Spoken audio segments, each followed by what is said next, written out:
This is our milk house here on Pheasant Hill Farm. It's an older milk house. Maybe someday we'll get a nicer one, newer one maybe, I don't know. It works really good for now though. We're only milking 70 cows.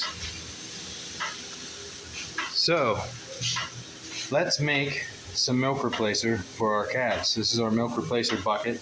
The only thing I use for is milk replacer for our calves. So first you start with some moderately hot water with a good amount of cold water. That's my preference. You can do it however you want. But you let it run a while. See, like that there, that's almost a little too hot. So I just up the cold water and back off the hot water a little bit. So your base is water if you don't know. And I actually learned this trick watching Trinity Dairy. I like how they do their calves. They fill a bottle up, and however many calves you're feeding is how many bottles of water you put in there. Before, I really struggled. I'd either have too much or not enough. I never really had the knack to eyeball it like my wife did. But I saw this on Alan and Jen's channel. I should tell you guys to go watch that. Trinity Dairy is a really good dairy channel. But I saw her daughter making milk replacer this way, and I decided I'd add it to my routine. So we're gonna put 7 bottles in here, and that'll be for 7 calves. And it's going to be kind of a slow video. Alright, now we're making our way over to where we keep our milk replacer. And this is my boy, Gabe. Hey! Oh, you want to help in the barn, huh? There's your shovel. Say hi, Gabe. Hi, Gabe. He's our 1-year-old. And if it wasn't for this guy, I'd probably still be working a day job. He's the reason I stayed home to work the farm. Yes. Yes. Oh, you want the phone. Say bye-bye for now. Bye-bye for now.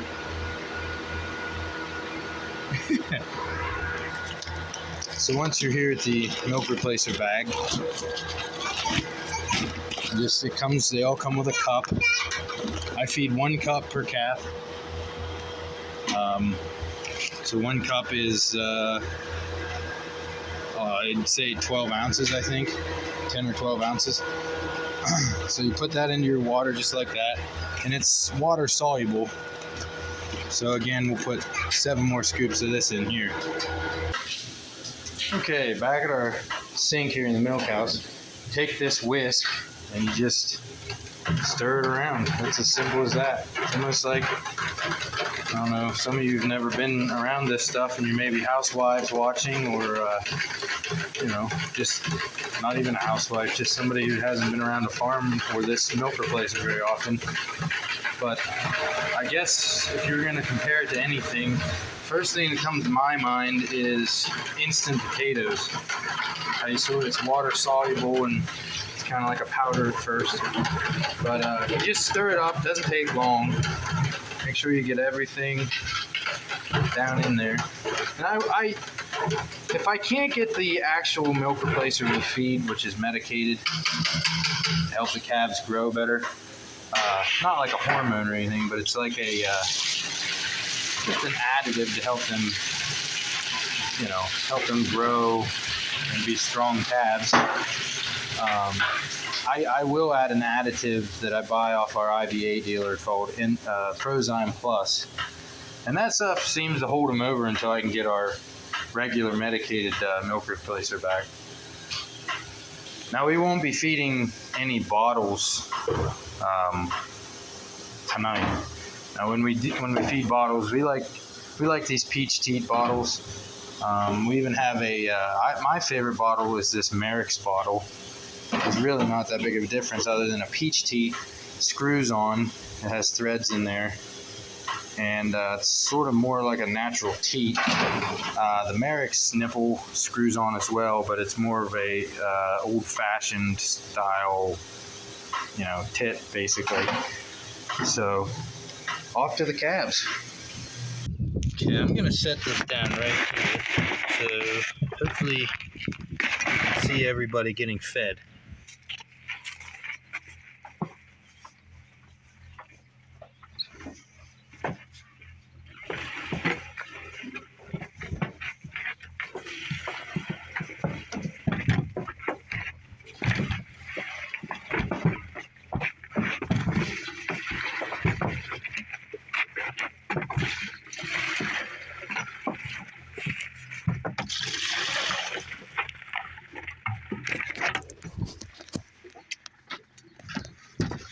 Happy campers, it's what we like.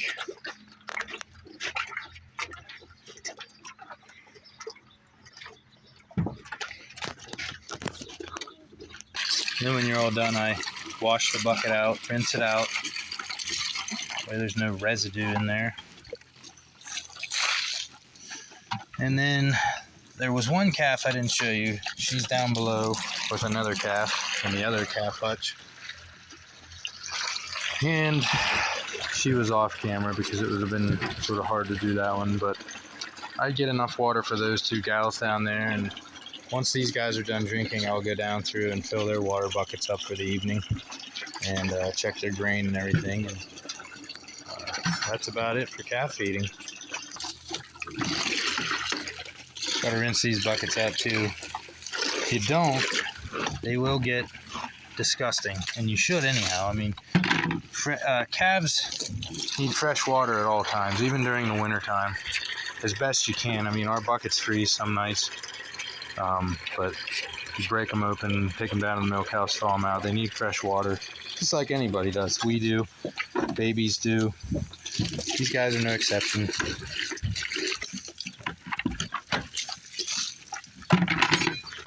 This is really hard one-handed, but I would have to get used to it.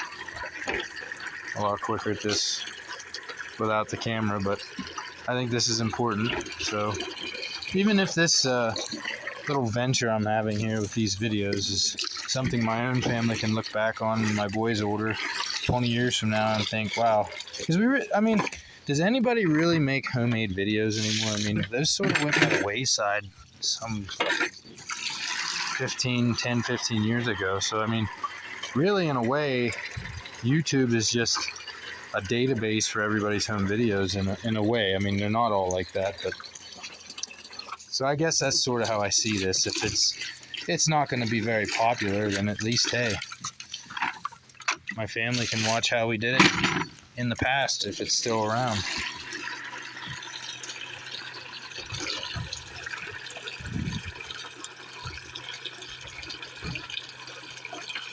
These guys are, well, I'll just show you here. These guys need water as well. So I describe it this way. That lower hutch is, you know, a couple days old to maybe a month. We keep them down there. And I call that the preschool. Then they're moved to this hutch. It's the primary calf hutch. I call that the elementary school. And then they're moved into this little lean-to here off the side of the shop. I'm not even sure. My wife sort of does all the spacing of time. But they're in here for a little bit of time. I call this the middle school. And then this heifer barn is high school, basically. They're in there up until they're ready to be bred. We have a bull in the other pen there. You can't see him here, but that's like high school. And then we have a heifer barn up the road in a town not far from here, which I call college, because, you know, you go away from home to go to college, and then you come back and you live in the barn, and that's adulthood. So that's basically the cycle of life for our cows here on this farm. And here's the heifer barn. It'll be scraped tomorrow. Maybe I'll get that on video for you guys. I'm not sure. Really not sure how many people even watch these videos, but last little tidbit we're going to do here for our calf feeding. I'd like to do this for all the cows we have, because feeding's kind of my niche. I like to focus on nutrition and things. This is a feed I developed a couple years ago with help from our last nutritionist, and he was very helpful with this mix. And I call it, it's my last name, Klein's 18% Jumpstart. Actually, it's more like a 22% calf starter. And what it is it's basically a pellet with everything a calf needs, minerals, vitamins. You have steam flake corn, oats, barley, and there's other fine minerals in there as well. But they like it a lot. It grows them very well, and they get this until they're weaned off milk. And I guess I could show you the heifer feed. This is I developed this after 5 years of just brainstorming things. I always wanted to develop my own chop, and so finally Klein's 14% Heifer Helper debuted about 2 years ago, and it is just chock full of goodies for them. And this is what they get from the day they're weaned clear up until the day they calve in. And it works great as a not just a heifer feed, but if you're raising some steers. We fed steers this before. I had a couple guys that were my neighbors that were actually feeding it to their beef cows. It's a great beef feed, and it's an excellent transition feed for your dry and fresh cows. Not just dry cows, but more so freshening cows. But it's got Rumensin 2000 in it, heifer mineral, rolled corn, rolled oats. What else does it have in there? Here, I can't even remember my own formula. Soy hull pellets. You have very, very little amount of molasses in there because I didn't want it sopping wet. You have a heifer pellet, just a hair of vegetable oil to keep the dust down. That's more so for the mill itself. You have, I guess you'd call it molassified beet pulp, which helps their coat develop. You see a lot of full corn coming through here, whole corn. I guess the rollers at the mill aren't the best. They get pretty old pretty quick. They move a lot of corn at that mill. But, it's just chock full of good stuff for them, and they love it. I mean, this stuff, I wish you could have smell-o-vision. It's like the best granola bar you've ever had if you're into granola. My wife makes homemade granola. I eat it like cereal, but it just smells so good. And the cows, the heifers, they love it. But that's enough for now. This video is already too long. So, see you guys. Hope you enjoyed your little tour today here on Sunday afternoon. It's a week of Ascension Day, and even if it's not your thing right now, make Christ your following. He is. None of this would be what it is without Christ, and never forget that. And this week we celebrate his ascension into heaven, and the fact that was for all of us, not just a select few. If we choose to follow Christ, then we too can join him at the end of our lives. All right, take it easy from Pheasant Hill Farm. Bye.